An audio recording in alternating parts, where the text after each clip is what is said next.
Plus besoin de se déplacer pour accomplir les formalités liées à votre entreprise. Il suffit simplement d'un clic via votre tablette sur le portail unique des services à l'investisseur pour savoir toutes les procédures, tous les actes utiles et surtout pour réaliser l'ensemble de vos opérations. Son nom, 225 Invest-CI. C'est un outil qui est mis à leur disposition. Obligation non, mais nous les incitons fortement à utiliser ce portail pour qu'ils puissent apprécier l'effort que le gouvernement a eu à faire pour leur mettre à disposition un outil moderne de travail pour leur faciliter la vie. Ce portail constitue un point d'accès cohérent dont la mission est d'informer et de renseigner les opérateurs économiques. À titre d'exemple, la nouvelle plateforme numérique offre la possibilité d'entrer en transaction avec l'État à travers plusieurs classes de services tels que la création en ligne, le raccordement à l'électricité, le paiement des impôts ou encore les cotisations sociales. Les transformations structurelles qu'il induit doivent permettre à la Côte d'Ivoire de maintenir sa position de locomotive dans la sous-région et d'améliorer ses performances dans le domaine de l'environnement des affaires. Célérité, transparence, efficacité, fiabilité et modernisation. Des atouts essentiels pour la transformation positive de l'économie ivoirienne. Nous poursuivrons nos actions pour améliorer l'environnement des affaires par le renforcement du dialogue avec le secteur privé et par l'accélération des réformes structurelles et sectorielles, notamment dans le cadre du Doing Business et du Millennium Challenge Corporation. À travers toutes ces réformes, la Côte d'Ivoire envisage de se positionner comme un hub régional avec une forte attractivité dans tous les secteurs d'activité.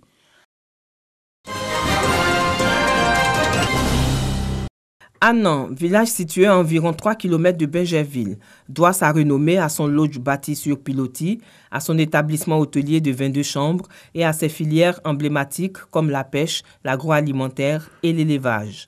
Village paisible de 5000 âmes, Anan s'inscrit dans la tradition ébriée et se distingue par une qualité de vie préservée, un souci de protéger l'environnement pour le tourisme familial et culturel. Le lodge, composé de 2 bungalows et de grandes paillotes, est un cadre idéal pour passer de bons moments. C'est original et puis c'est touristique en fait. C'est très waouh. Avoir un truc sur l'eau, le vent passe bien, tout se passe bien.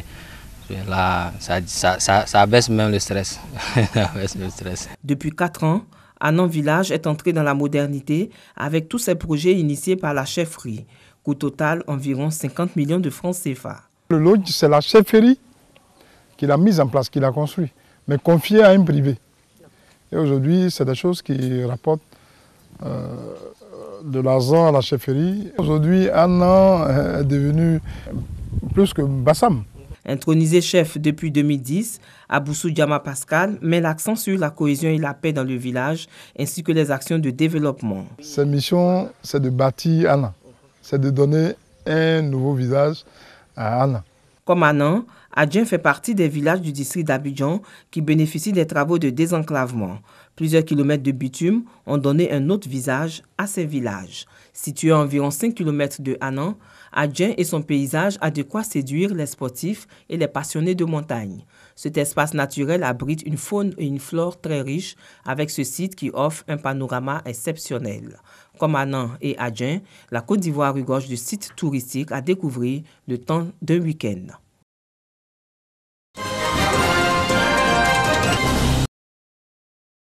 Le corps sans vie de Dame Koné Aou Thérèse, âgée de 82 ans, retrouvée à son domicile.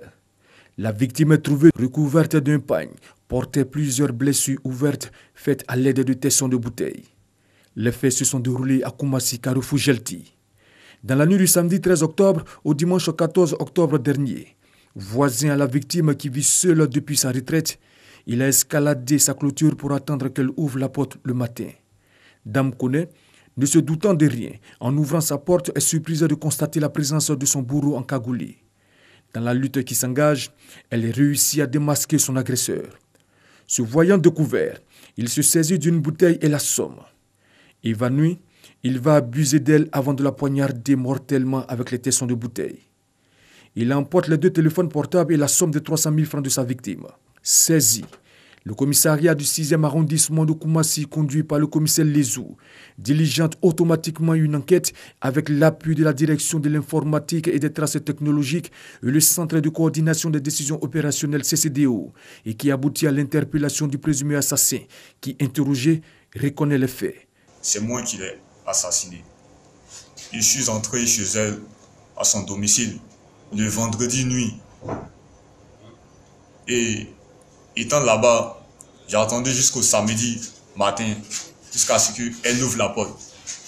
Et entré derrière elle, et je l'ai tapé, je l'ai maîtrisé à ce que je la viole. Rien ne peut en toutes circonstances justifier la mort de qui que ce soit.